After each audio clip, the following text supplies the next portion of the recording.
सोचो कि तुम तुम्हारा फेवरेट गेम खेल रहे हो और अचानक से तुम उस गेम वाले वर्ल्ड में टेलीपोर्ट हो जाओ और तुम्हारे पास तुम्हारी सारी एबिलिटीज है और तुम बहुत ही ज्यादा ओवर पावर्ड हो, तो तुम क्या करोगे? क्या तुम उस वर्ल्ड के हीरो बनोगे या उस वर्ल्ड के विलन बनोगे? वेल, यही स्टोरी हमारे मेन कैरेक्टर की, जिसका नाम है आइंस ओल गून, जो उस वर्ल्ड का विलन बनना चाहता था। मैंने इस स्टोरी के पहले के एपिसोड पहले ही कवर कर लिए है चैनल पे और उसका लिंक मैं आपको डिस्क्रिप्शन में दे दूंगा और उसके साथ साथ यहाँ पे आई कार्ड में भी देते दूंगा। तो अगर आपको उन्हें देखना है तो आप पहले उन्हें देख लीजिए, उसके बाद आके आप ये वाला वीडियो देख सकते हो। तो बिना टाइम वेस्ट किए इस एपिसोड को स्टार्ट करते हैं। सीजन 2 स्टार्ट ही होता है ये नई लड़की के साथ, जिसके आधे बाल व्हाइट होते हैं और आधे बाल ब्लैक होते हैं। ये एक रूबिक्स क्यूब सॉल्व कर रही होती है और ये आराम से बैठी होती है। तभी इसके सामने वो बंदा आता है जिसने शेल्टियर के ऊपर मैजिक किया होता है। वो इससे बोलता है कि अभी रिसेंटली हम एक ऐसे वैम्पायर से लड़े थे जो कि बहुत पावरफुल थी और मुझे उसके ऊपर एक इंपॉर्टेंट मैजिक यूज करना पड़ा था उसे शांत करने के लिए। तो ये लड़की उससे पूछती है क्या वो जो वैम्पायर थी वो मुझसे ज्यादा स्ट्रॉन्ग थी? तो ये बोलता है कि नहीं, तुम उस वैम्पायर से ज्यादा स्ट्रॉन्ग हो। तो ये बोलती है अच्छा ठीक है। उसी वक्त ये लड़का आइंस ओल गून के बारे में भी इससे बात करता है। तभी ये कहती है अगर आइंस इतना ही स्ट्रॉन्ग है तो मैं ये चाहूंगी कि आइंस और मैं हम दोनों का एक बच्चा हो जाए, जो बच्चा बहुत ज्यादा पावरफुल होगा, क्योंकि मैं भी स्ट्रॉन्ग हूँ और आइंस भी स्ट्रॉन्ग है, तो हमारा बच्चा सबसे ज्यादा ही पावरफुल होगा। ऐसे ये बात करती रहती है उससे। तभी हमें ये मालूम पड़ता है कि ये जो आदमी है इसके पास वर्ल्ड टियर आइटम के मैजिक है और ये जानता है कि आइंस भी दूसरे दुनिया से आया हुआ है, ऐसा इसको डाउट रहता है। उसके बाद अगले सीन में हमें दिखाते हैं कि एक बूढ़ी औरत जाके एक ड्रैगन से बात करती रहती है। वो उस ड्रैगन से बोलती है कि उसने अभी एडवेंचर करना छोड़ दिया है और वो नॉर्मल सी जिंदगी जी रही है। तो उसी वक्त ड्रैगन उसको बोलता है कि तुमने भले ही एडवेंचर करना छोड़ दिया लेकिन मेरे पास तुम्हारे लिए एक काम है। मेरा काम ये है कि तुम्हें जाके थोड़ा इन्फॉर्मेशन गैदर करना है मेरे लिए। और तब वो ड्रैगन बूढ़ी औरत से पूछता है कि तुम्हारी अंगूठी कहाँ गई? तो वो कहती है कि मैंने ये अंगूठी एक सक्सेसर को दे दी है। तो वो ड्रैगन बोलता है अच्छा ठीक है, अगर तुम्हारा सक्सेसर है तो मैं उसके ऊपर यकीन कर सकता हूँ, लेकिन वो अंगूठी बहुत ज्यादा इंपॉर्टेंट थी। तभी हमें अगले सीन में दिखाते हैं कि ये अंगूठी दी गई है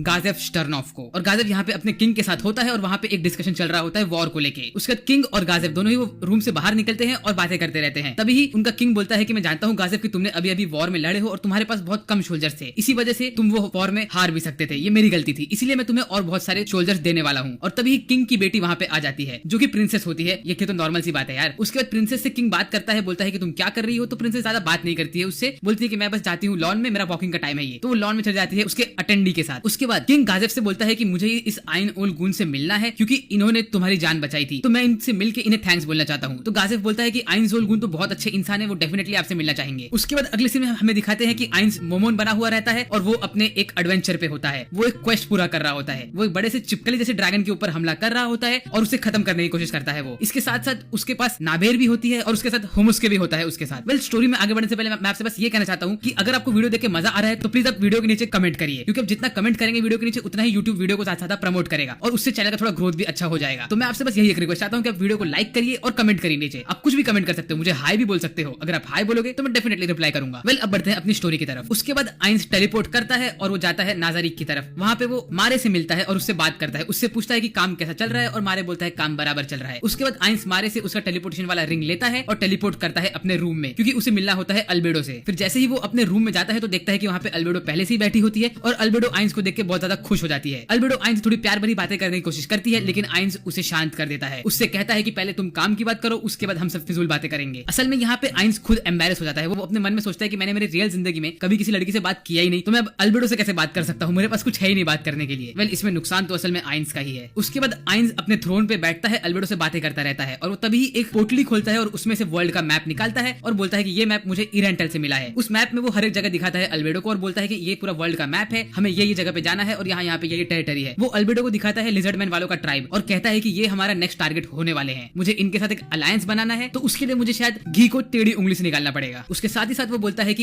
इरेंटल के आगे गए हैं सेबस और सॉल्यूशन और इन्फॉर्मेशन गैदर करने के लिए, और उसने डेम्यूज को भी एक जगह पे भेजा रहता है इन्फॉर्मेशन गैदर करने के लिए और अपना काम करने के लिए। मीनवाइल आइंस ने उसके एक अनडेड सोल्जर को काम दिया होता है कि वो एक डुप्लीकेट नाजारिक बनाए जस्ट डिफेंस के लिए। तो वो बंदा यहाँ पे उसका काम करता रहता है बाकी सब गोलेम्स के साथ और इनके ऊपर ध्यान देती रहती है। और फिर एक मॉन्स्टर से बात करती रहती है कि तभी उसके खाने का समय हो जाता है, तो वो जाती है और आराम से अपना खाना एंजॉय करती रहती है। फिर उसके बाद अगले सीन में हमें दिखाते हैं कि अल्बेडो से वापस से आइंस एक क्वेश्चन पूछता है। वो उससे पूछता है कि अल्बेडो तुम्हें क्या लगता है कि कौन सा नेशन हमारे ऊपर अभी अटैक करने की सोच रहा होगा? तो तभी अल्बेडो उससे बोलती है कि इसका तो मुझे ये लग रहा है कि ये वही नेशन होगा जिसके ऊपर आपने पहले अटैक किया था। तो वो बोलता है हाँ तुम तो सही बोल रही हो। उसके बाद आइंस अल्बेडो से पूछता है कि शेल्टियर कैसी है? तो अल्बेडो कहती है कि शेल्टियर वैसे फिजिकली तो ठीक हो गई है बट इमोशनली वो बहुत ही ज्यादा दुखी है, क्योंकि उसे लग रहा है कि उसने आपको धोखा दिया था, इसीलिए वो अभी पब में बैठी है और वो अल्कोहल पी रही है और खुद को शांत करने की कोशिश कर रही है। फिर अगली सीन में हमें दिखाते हैं कि शेल्टियर सही में यहाँ बैठी होती है और वो अल्कोहल पी रही होती है, लेकिन वो कहती है कि उसको अल्कोहल का असर हो ही नहीं रहा है क्योंकि शेल्टियर एक वैम्पायर है और उसके ऊपर पॉइजन का कोई असर होता ही नहीं है। वेल, तभी यहाँ पे एक पेंगुइन भी आता है। वो शेल्टर को थोड़ा ठंडा करने की कोशिश करता है लेकिन शेल्टर उसे भाव देती ही नहीं है। फिर आइंस अल्बेडो से कहता है है कि इसमें शेल्टर की कोई गलती थी ही नहीं, उसे ऐसा नहीं सोचना चाहिए कि उसने हमें धोखा दिया है, मैंने कंसिडर किया ही नहीं था कि इस दुनिया में भी वर्ल्ड क्लास आइटम हो सकते हैं। तो फिर अल्बेडो कहती है सर आपकी बात तो सही है। तभी आइंस अल्बेडो से पूछता है कि अल्बेडो तुम मुझे बताओ कि मुझे क्या करना चाहिए कि वो करने के बाद शेल्टर ठीक हो जाए। तो अल्बेडो कहती है कि आपको ना शेल्टर को एक बार पनिशमेंट दे देना चाहिए, तो उससे शेल्टर का मन भी हल्का हो जाएगा। तो आइंस बोलता है तुमने ये मुझे बहुत अच्छी चीज सजेस्ट की है, मैं ऐसा ही करूंगा। उसके बाद आइंस जाता है कोक्यूटस से मिलने, वो कोक्यूटस से मिलता है और उससे हालचाल पूछता है और उसे उसके काम पे लगा देता है। फिर आइंस अल्बेडो से कहता है कि अभी मुझे थोड़ा काम है, मोमोन बन के मुझे थोड़े क्वेस्ट कंप्लीट करने हैं, मैं वो करके आता हूँ, तब तक तुम यहाँ की निगरानी करना। फिर अगले सीन में हमें दिखाते हैं कि दो लिजर्ड मैन एक दूसरे से बातें करते रहते हैं और वो लोगों ने फिश का फार्मिंग किया होता है। उसमें से ये वाला लिजर्ड मैन है असल में इसको इसके क्लैन से इसका बहिष्कार कर दिया रहता है, क्योंकि इसने पहले ही क्लैन को एक बार छोड़ दिया होता है, इसी वजह से इसके सीने पे एक मार्किंग भी होती है। ग्रीन वाला लिजर्ड मैन जैसे ही अपने विलेज में जाता है अंदर, तो वो देखता है कि आसमान में काले काले बादल आ जाते हैं और उसमें से निकलता है एक अजीब सा शैतानी एबोमिनेशन, जो असल में होता है आइंस का ही एक मैसेंजर। वो इनको मैसेज देता है और कहता है कि अभी तुम्हारे पूरे विलेज के ऊपर मौत निगरानी देने वाली है और तुम सब खत्म होने वाले हो, ऐसा बोलता है वो। और उसके साथ ही साथ ये एपिसोड खत्म हो जाता है। आई होप आपको ये वीडियो देख के मजा आया होगा। अगर आपको मजा आया तो प्लीज लाइक करिए वीडियो को, सब्सक्राइब करिए चैनल को अगर आप नए हो चैनल पे तो, और उसके साथ साथ कमेंट करिए। मैंने आपसे कहा था कि आप कमेंट करेंगे तो यूट्यूब इस वीडियो को उतना ही ज्यादा प्रमोट करेगा, तो प्लीज अपने भाई की थोड़ी मदद करिए और इस चैनल को ग्रो करने में मेरी हेल्प करिए।